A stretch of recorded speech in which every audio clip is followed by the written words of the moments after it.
o de los pendientes que quedan en torno a esta dependencia. Haremos contacto un poco más adelante con el doctor Francisco Macías Medina, especialista en temas de derechos humanos, a quien ya tenemos a través de la vía del Zoom. ¿Cómo está? Bienvenido, muy buenas noches.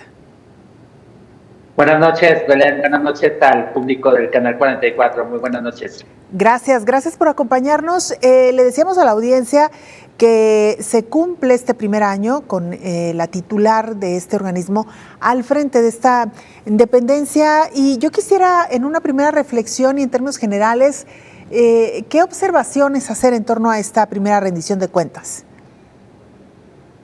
Bueno, pues lo primero que tenemos es una fotografía así muy clara de lo que se busca de esta Comisión de Derechos Humanos, y lo que habría que decir es que hay una constante que ha sido una preocupación en este organismo sobre la forma en cómo se organiza el trabajo y el manejo que se hace de una parte sustancial que son las quejas, ¿no? En la parte del manejo, digamos, como interno, hay una predisposición hacia una visión como unipersonal del organismo, sin muchos contrapesos, sin mucha inclusión, digamos, de la pluralidad de voces que necesariamente se tendrían que tener por la realidad por la que pasa Jalisco, y hay una visión, pues, más burocrática, digamos, del organismo, que no es nueva, digamos, pero que se realza muchísimo más por la falta de presencia, de pronunciamiento de esta institución. Eso se ve reflejado claramente, Belén, en la parte de las quejas, ¿no? En este año se informó que se recibieron 3,047 quejas, y lo que habría que decir básicamente es que, pues prácticamente de esas quejas, lo cual siempre va a ser una situación de preocupación que se reciban, pero vamos a decir que en comparación de otros años, pues solamente estamos hablando de entre un 50 y un 30% menos de lo que se recibía de quejas. Y de estas que se recibían, pues un 36% se resuelven mediante la conciliación, que es una herramienta pues ágil y que permite precisamente proteger de una forma pues rápida los derechos humanos, pero el 51% se concluyen en distintas formas de archivo. Y solamente hay un 1%, 1,31 para ser exacto, termina en una recomendación. Es decir, sigue habiendo esta constante de discrecionalidad para las recomendaciones. Por supuesto que hay casos relevantes, hay casos graves, pero digamos que si la expectativa es recibir una queja para que esta termine en una resolución de este tipo, pues eso realmente no va a ocurrir.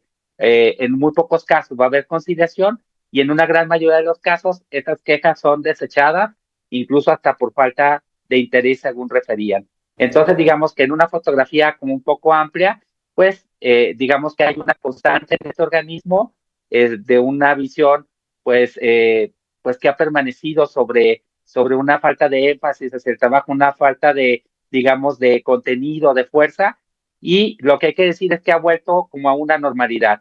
Hoy en los primeros lugares, pues también tenemos a la Fiscalía, a la Secretaría de Educación Jalisco, a los ayuntamientos de Guadalajara, Zapopan y Tlaquepaque, como los principales señalados de cometer violaciones a los derechos humanos, en comparación de otros años que eran quejas colectivas, eran quejas que generaban un volumen muy grande de quejas, pero que en realidad eran resueltas de una forma simplificada.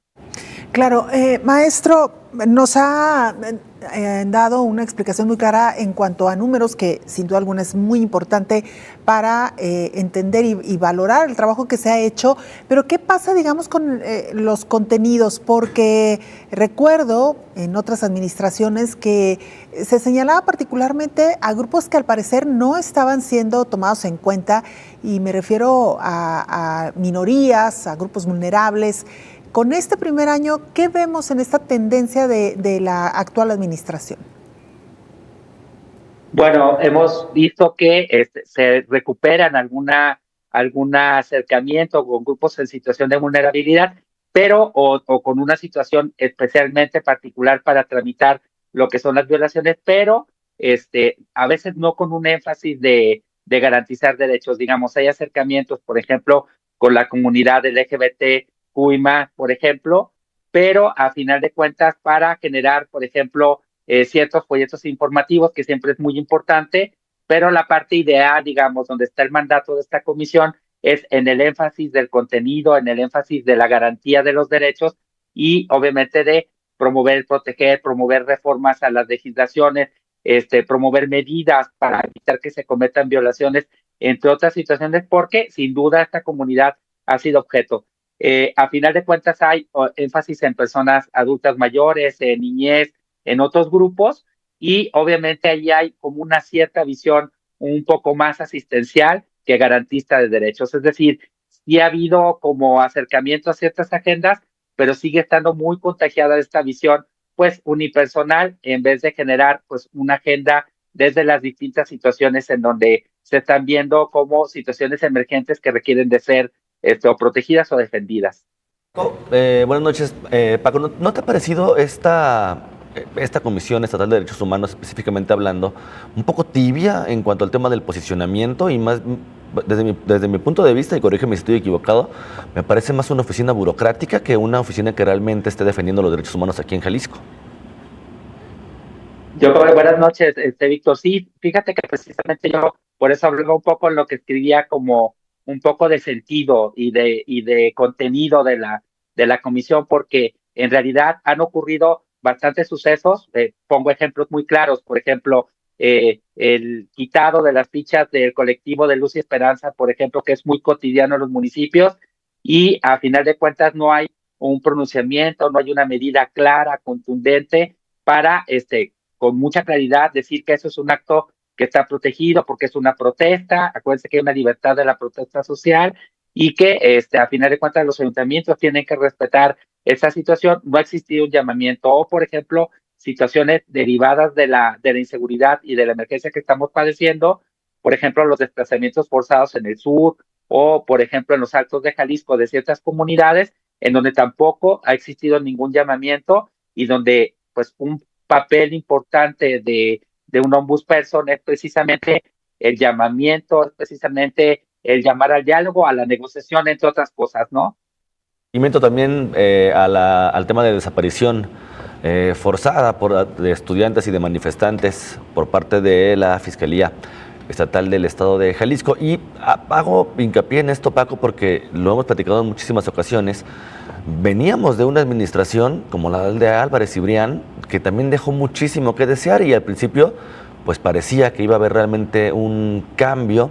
Había una esperanza por parte de diferentes colectivos, por parte de diferentes personas especializadas y activistas en derechos humanos, y bueno, pues la verdad es que me parece que esta administración ha pasado sin pena ni gloria. Siempre será importante tener esperanza, pero hay que tener esperanza con evidencia. Y en las administraciones, desde las de Álvarez y Brián que tú estás citando, hasta ahorita ha habido una constante en la parte precisamente de esta visión unipersonal, insisto, en esta visión de un tratamiento de quejas, primero con un volumen exacerbado, luego simplificando las resoluciones, luego vino todas las épocas de las macro recomendaciones y ahora estamos en una comisión más acotada, con menos énfasis. De hecho, desde el principio en su informe menciona que una parte del trabajo es como la reorganización interna, de la cual, por cierto, tampoco se ha informado los resultados de las auditorías y de los señalamientos que se hicieron en algún principio, ni tampoco se ha explicitado públicamente algún plan de trabajo que permita medir hacia dónde queremos el impacto de esta comisión. Son este tipo de situaciones que hacen a este tipo un poco gelatinoso, si me permites el término, que no es el adecuado, pero un poco indefinida la parte de la gestión y de la función, y mucho de lo que se contiene en el informe pues vienen con indicadores prácticamente de gestión, ¿no? Desde colocaciones de sillas para colectivos de desaparecidos o la instalación de un módulo, hasta, por ejemplo, la asistencia a cursos, en el caso de la libertad de expresión y atención a periodistas, que en realidad son aspectos pues muy cotidianos de una institución y que no están tan ceñidos o tan cercanos a lo que se buscaría de un mandato de la Comisión Pública de Derechos Humanos. Entonces, digamos que es un proceso que es resultado también de las debilidades que se han venido teniendo, del refrendo de varios perfiles que están ahora en puestos y no es una cuestión, digamos, de nombres, sino es una cuestión de estilos y de modelos de gestión, pues que no están a la altura de lo que requiere Jalisco. Maestro, aprovechando su presencia esta noche en este espacio, justo también en el marco de estas campañas y ahora que las candidatas y el candidato a la presidencia de la República están en la etapa de presentar propuestas. ¿Cómo ve usted esta idea de reajustar los organismos como la Comisión Nacional de los Derechos Humanos y en consecuencia lo que pasaría con el resto de las comisiones en los estados? Bueno, que son propuestas que vienen al calor de una campaña, no hay que olvidarlo, o sea, eso es una parte de propuestas que se hacen en estos ejercicios, pero que, insisto, que será muy importante el que podamos ver desde dónde se está partiendo y propiamente las propuestas, pues son propuestas que vienen de una lógica muy simple, de una lógica solamente con una visión presupuestaria que puede tener un cierto contenido de debate sobre la gestión. Simplemente la Comisión de Jalisco, nada más para que el público que nos está escuchando, mirando, pues es el tercer presupuesto más grande a nivel nacional, ¿no? Después de la Comisión de la Ciudad de México y de la Comisión del Estado de México, es el tercer presupuesto más grande. Entonces, si lo vemos en términos de presupuesto, pues podemos decantarnos por ese tipo de propuestas, pero hay que tener cuidado porque lo que se está precisamente tratando de desregular es un organismo que nació, obviamente, como un mecanismo para proteger y defender los derechos humanos de quienes no tienen acceso a la justicia. Si la justicia brindara ese acceso, fuera accesible, menos técnica, menos cara, con menos indicios de corrupción, pues evidentemente no necesitaríamos de las comisiones públicas y no tendríamos un poder judicial pues solamente fuerte, garantista, que permitiera precisamente pues percibir y tocar la vigencia de los derechos humanos.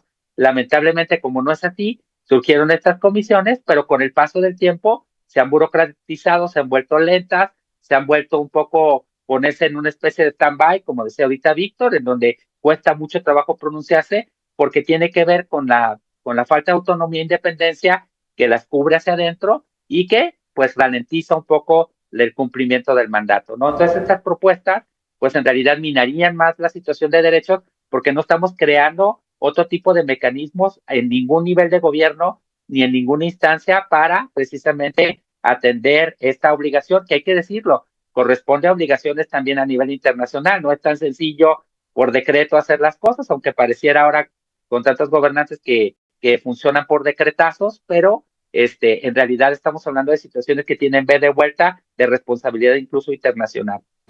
Claro, de acuerdo a lo que ha dicho incluso la propia presidenta de la Comisión Nacional de Derechos Humanos, Rosario Piedra, pues es precisamente sustituir, digamos, este organismo por otro que le devuelva el espíritu con el cual nacieron estas comisiones de derechos humanos. Pues son los pronunciamientos de visiones en las cuales no comparto. Yo te pongo un ejemplo paralelo.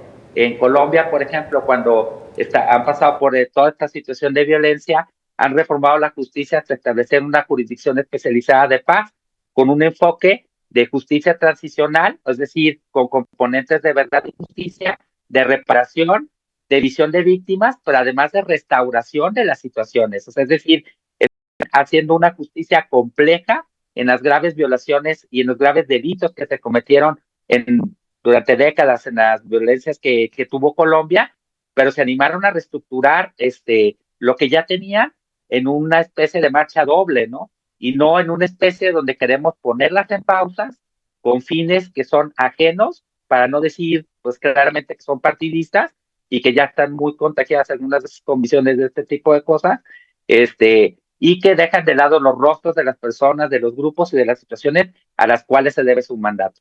Claro. Maestro, por último, de mi parte, justo nada más para cerrar este tema, ¿qué opina usted de una defensoría de los derechos del pueblo, que es justo la figura con la que eventualmente se podría sustituir? Entiendo que estas defensorías existen en otros países. Sí, existen y con buenos resultados. Pueden poner en pausa el término pueblo, que hoy se ha mencionado de muchas maneras y que genera como polémica, pero básicamente estas defensorías realmente presentan acciones incluso de recursos, digamos, extraordinarios judiciales para proteger y promover derechos, ¿no?